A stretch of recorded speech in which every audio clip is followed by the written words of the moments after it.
ઘોડે, હું રામની છું. એમ આપણે ગુલામ છીએ એટલે બીજાને સલામ ભરવી પડે છે. આપણે જગતની નાશવંત વસ્તુને ઓબે છીએ.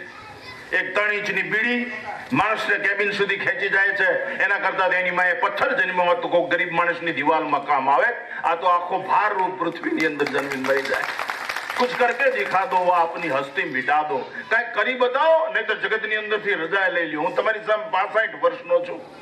મેં મારી જિંદગીમાં કોઈ દિવસ પાઉંભાજી, પાણીપુરી, ભૂંગળા ખાતા નથી, બટેટા ખાતા નથી. એ ખાવાની વસ્તુ નથી.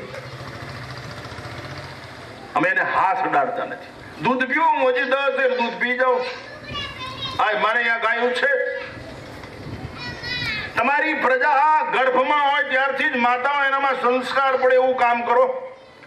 પુષ્પન સંસ્કારથી જ પ્રજાને ઘડવી પડે. બાળક માતાના ગર્ભમાં હોય ત્યારથી જ એને જ્ઞાન આપવું જોઈએ, ત્યારથી જ એને સમજણ આવી. સાયન્સ પણ યુનો જેવી સંસ્થા પણ જખ મારીને સ્વીકાર્યું છે કે ભારતીય વૈદિક સંસ્કૃતિની જે વિચારધારા છે કે બાળક ગર્ભમાં હોય ત્યારે એની ઉપર એની અસર થાય છે. નહીતર શિવાજી પાસે એની તાકાત આવે જ નહીં. જીજાબાઈ, અરે માં સતી મદાલસા એના પોતા સંતાનોને બ્રહ્મનો ઉપદેશ આપ્યો. શુદ્ધો બુદ્ધો નિરંજનો આલર્કને પણ આ સંદેશ આપ્યો. તમે કલ્પના કરો, તમારા ગર્ભની અંદર તાકાત હોય તો સ્વર્ગ કલ્પનાનો વિષય ન રહે. સ્ત્રીના ધાવણમાં તાકાત હોય તો આ દેશમાં રાવણ પેદા ન થાય. આટલી તાકાત છે. તમારા હાલરડામાં તાકાત હોય તો કોઈની તાકાત નથી કે એને શસ્ત્રની જરૂર પડે. શાસ્ત્રના વિચારધારો માતાની આ શક્તિ છે. માતૃચેતના શક્તિ આટલી સજાગ હોવી જોઈએ. સ્ત્રી હંમેશા વિવેકથી જાગૃત હોવી જોઈએ, જગતના પદાર્થો અને વિષયોથી નહીં. એટલા માટે માતાઓને ખાસ વિનંતી છે કે બાળકને સુવરાવો, નવરાવો, દવરાવો, ખવરાવો, પીવરાવો ત્યારે એને સારી વાતો કરો, સારા હાલરડા ગાઓ, સારા કીર્તન ગાઓ. અરે એવું ન આવડે ક્યાંય નહીં. શ્રી રામ જય રામ, જય જય રામ અથવા જે કઈ ભગવાનનું માતાજીનું નામ બોલતા એ તો આવડે જ નહીં. એમાં ક્યાં એજ્યુકેશનની જરૂર છે? એ તો બોલી શકાય કે નહીં?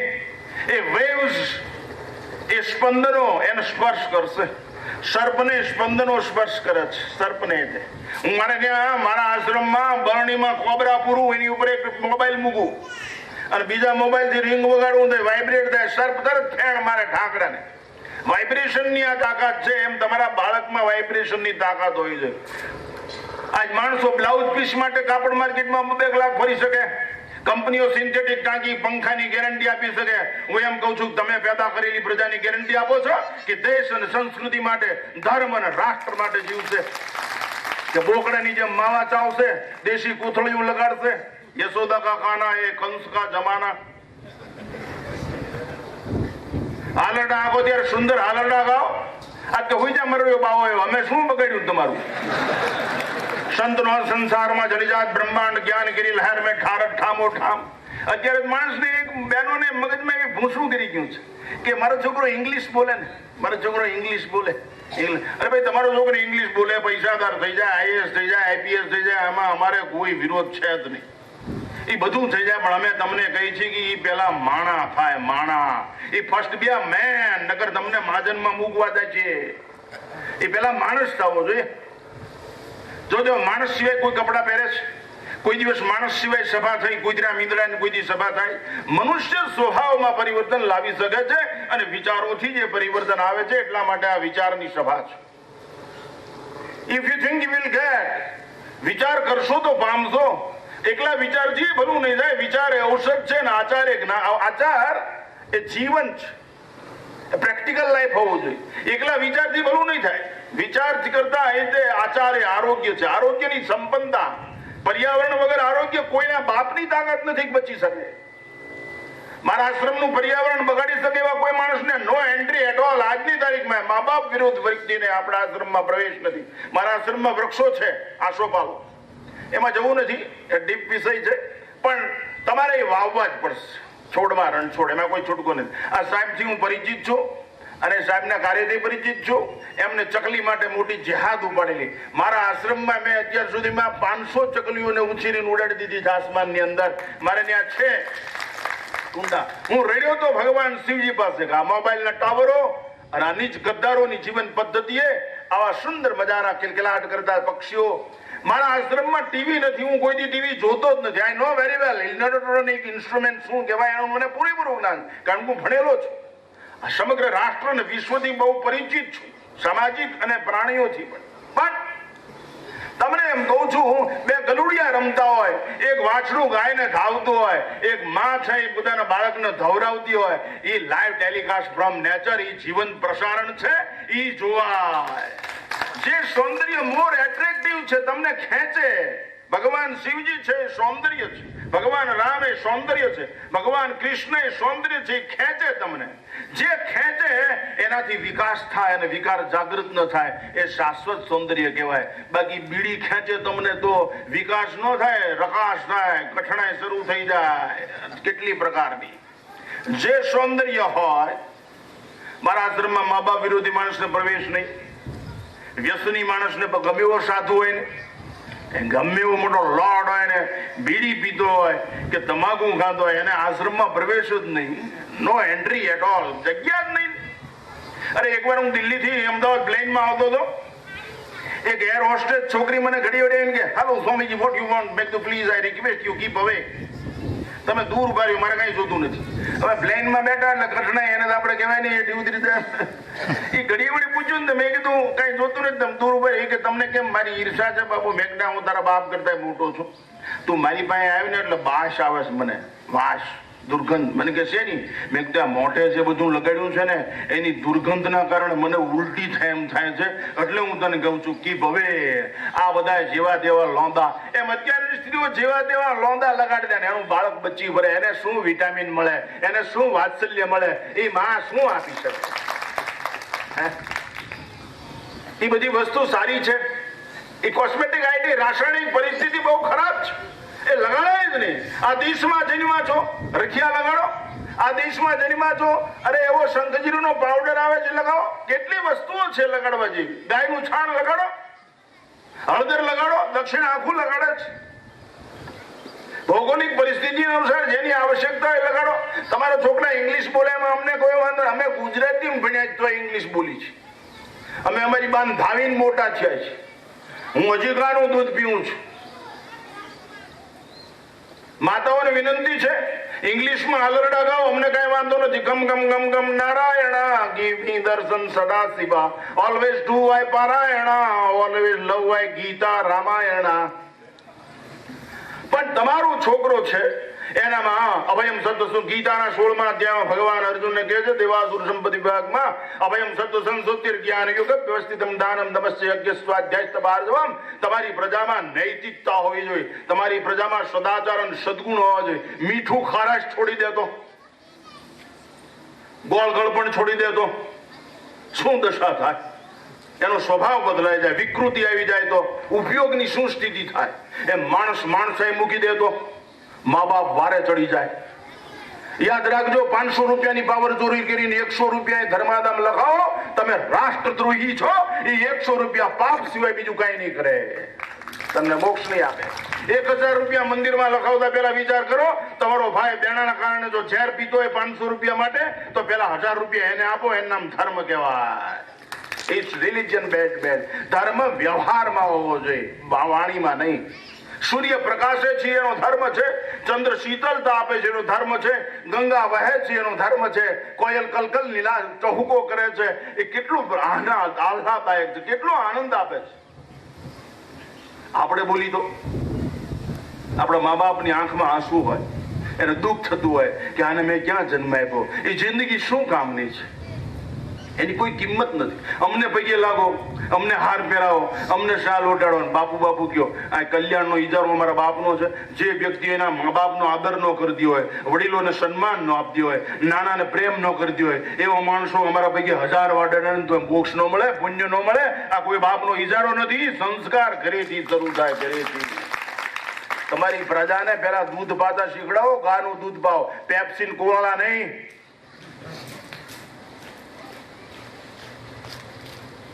રોકી નથી શકતા, કુરકુરિયા ખાય, જેને દિવાસળી દાડો સળગાવે છે. આહાર ખલાસ થઈ ગયો. વસ્ત્રો યાદ રાખજો, આવા ટૂંકા વસ્ત્રો ફીટ વસ્ત્રો પહેરશો, 10 વર્ષ પછી આ દેશનો યુવાનો નપુસક થઈ જશે આ પ્રજા જન્મશે જ નહીં, ગુલામ થઈને મરી જશો, ખલાસ થઈ જશો, તમને કોઈ નહીં બચાવી શકે. વસ્ત્રોની અંદર નકલ, વેશભૂષામાં નકલ, ખોરાકમાં નકલ. અકલનો ઉપયોગ નકલ માટે નહીં, શકલમાં શકલનું દર્શન કરવા માટે જ. સિયારામ મય સબ જગ જાની, કરહું પ્રણામ જોરી જુગબાની. આનો અર્થ એવો નથી કે તમે પૈસા નો કમાઓ, મોટર નો રાખો, એવો કહેવાનો કોઈ ભાવ નથી. સત છે, તમને યાદ રહેવું જોઈએ. હું વૈદિક સંસ્કૃતિનો, ઋષિમુનિઓના દેશનો વારસદાર છું. આ દેશમાં શહીદો, જ્ઞાનીઓ, યોગીઓ, વૈરાગ્યો છે. એટોમિક એનર્જી તો ભય ઉત્પન્ન કરે. આ દેશ પ્રેમનો દેશ છે. આ દેશ ત્યાગનો દેશ છે. ત્યાગનો કોઈ 11,000 કે 500 કષ્ટ નો આપ્યા તો આ બધું થાત. ત્યાગ વગર આગ બુજાય નહીં, ત્યાગ વગર અનુરાગ જન્મે નહીં, ત્યાગ વગર તાગ મળે નહીં, ત્યાગથી જ બાગ બને. આ તો માણસને ત્યાગ કેમ સમજાવો? તમને બધાને ભગવાનના સોગન છે. નાકમાં જ કાઢેલો ગુંગો કોને નથી રમાડ્યો કયો જોઈ? માણા ગુંગો નથી નાખી એકતા રમાડ્યા વગર એને કેમ કેવું કાંઈ તું 500 લખાવી છે? તમને ભગવાનના સોગન છે, લ્યો કોને નથી રમાડ્યો ગુંગો? આંગળી ઊંચી કરો, એને હું પૈયે લાગુ.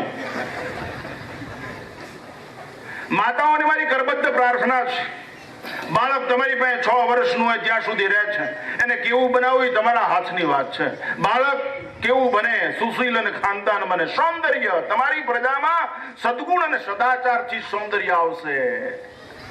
એનામાં પાવર, આકર્ષણ, તમે આકર્ષણ ઉભું. અમે આમાં એક આલી એમ છે, એમ જોવો જોઈએ તમે.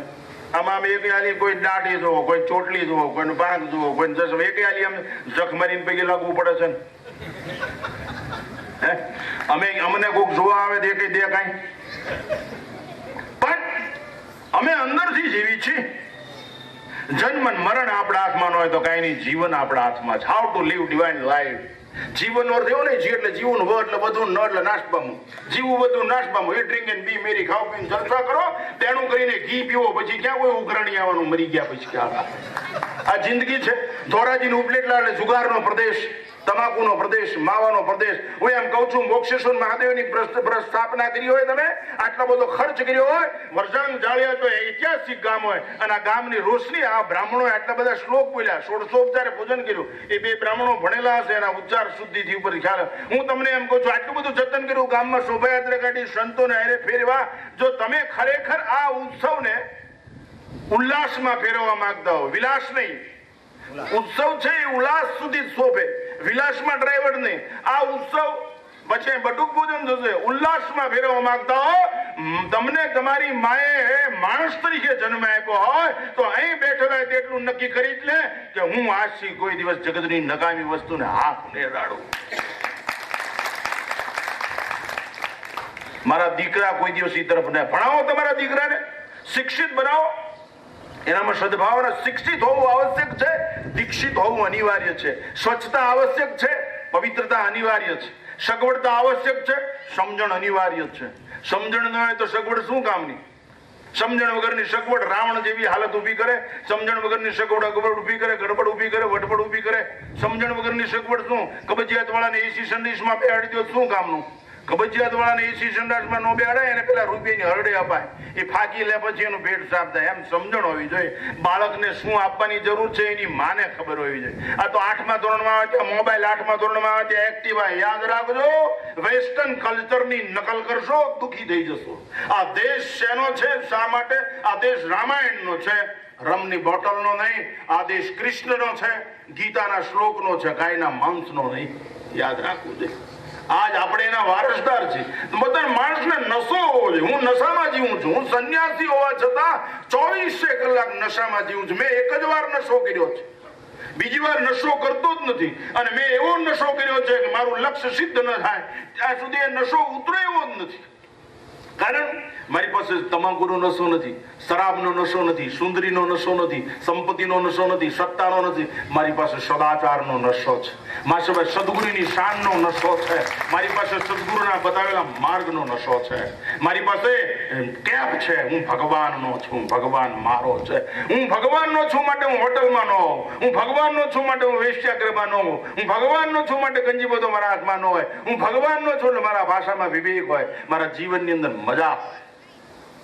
તમે લોકો તમારી જાતને પૂછો, ક્યાં છો, ક્યાં દેશ? તમે જય બોલો છો, પણ એ પ્રમાણે જીવન છે તમારું?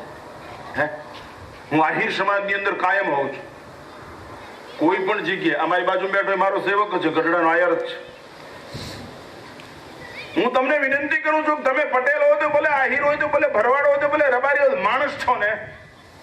હે, માણસ તરીકે તમારી ફરજ શું છે? સવારમાં પહેલા ભગવાનને યાદ કરો, વહેલા જાગો. હું 3:30 વાગે જાગું છું રોજ.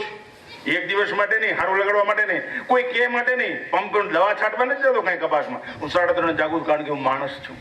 હું સૂર્યને પગે લાગુ છું કારણ કે હું માણસ છું. હું સદગુરુને પગે લાગુ છું કારણ કે માણસ છું. આ માળા ફેરવે છે એને ખબર છે શું કામ ફેરવે, એને શું પૈસા જોઈએ છે? તો ઘરે નો રહે શું કામ આવો પહેરે? સાધુ ભેગું કરે ને તોય બીજાના ભલા માટે કરે છે. યાદ રાખજો, બીજાનું ભલું થાય સાધુનું અંતિમ ધ્યેય હોય છે, સજ્જનોનું અંતિમ ધ્યેય હોય. માટે સૌંદર્ય, સત્યમ શિવમ સુંદરમ. સૌંદર્ય એટલે આકર્ષણ, શિવમ એટલે આવશ્યકતા, અને સત્યમ એટલે અનિવાર્યતા. અનિવાર્યતા, આવશ્યકતા અને આકર્ષણ, આ ત્રણેય તાકાત ભગવાન શિવજીમાં છે. એટલા માટે તે સ્મશાનનો માલિક છે અને આ કાળ સામેથી બચાવી શકે એમ છે. જય શંકર પાર્વતી પદે મૃડ શંભો શશિખંડ મંડનમ મદનાંદક ભક્ત વત્સલ પ્રિય કૈલાસ દયા સુધામ બુધે. આ ઉપમન્યુએ લખેલું જયશંકર સ્તોત્ર છે. આપણે એ વિચારવું નથી, પણ કહેવાનું તાત્પર્ય, તમે તમારા જીવનને દિવ્ય અને ભવ્ય બનાવવા ઈચ્છતા હો તો સંસ્કાર વગરનું જીવન કથીર સમાન છે, એની કોઈ કિંમત નથી. એટલા માટે જીવનની અંદર સદાચાર આવે, સદગુણ આવે, તમારામાં તમે આકર્ષિત થાવ. વૃક્ષોમાં આકર્ષણ કરવાની તાકાત છે. અરે એક ગાંડો બાવળ હોય ને, ગાંડો બાવળ, એ મોર એટ્રેક્ટિવ, એની ઉપર મકોડા જીવતા હોય છે, રસ પીતા હોય છે, એની નીચે રોજડા ને હરણા બેઠા. તમે ભાલમાં જાઓ, ખબર, ગાંડા બાવળ નીચે રોજડા ને હરણા બેઠા હોય છે. અરે ગાંડો બાવળ કેટલા ગરીબ માણસોની આજીવિકાનું સાધન છે. એની મહત્તા શું છે સાયન્ટિફિકલી મને ખ્યાલ નથી, પણ એ વૃક્ષ ગાંડો બાવળ માણસો એને ગાંડો કે છે. હું તમને પૂછું છું, ગાંડો બાવળ એક પક્ષીને, ગાંડો બાવળ એક પશુને, ગાંડો બાવળ એક ગરીબ માણસને જેટલું આશ્વાસન આપી શકે છે એટલું આશ્વાસન તમારા જીવનની એક ક્ષણ પણ બીજા ગામને એક માણસને આપી શકે? ન આપી શકતો હોય તો તમે મોત પસંદ કરી દો. વેણું ભરાઈ ગયું, ખલાસ. જય શ્રી રામ. રામ બોલો, રામ કાઢો આમ. અસત્યના ભાખરે ફાટ્યા, ભોગવાદી જડવાદી પૂતળા કાંઈક ડાયટા. પૂછો તો ખરા, હાથ પકડીને તમે શું કાઢ્યા? શમરો ને શ્યામ ને લગાર અંતે ડાચારિયા ફાટ્યા. આરીશોય તમે એની સામે જાઓ ને ત્યારે તમારી નોંધ લે, બાકી અહીંયાથી ખસી જાઓ પછી આરીશો તમારી નોંધ ન નાખે. યંગ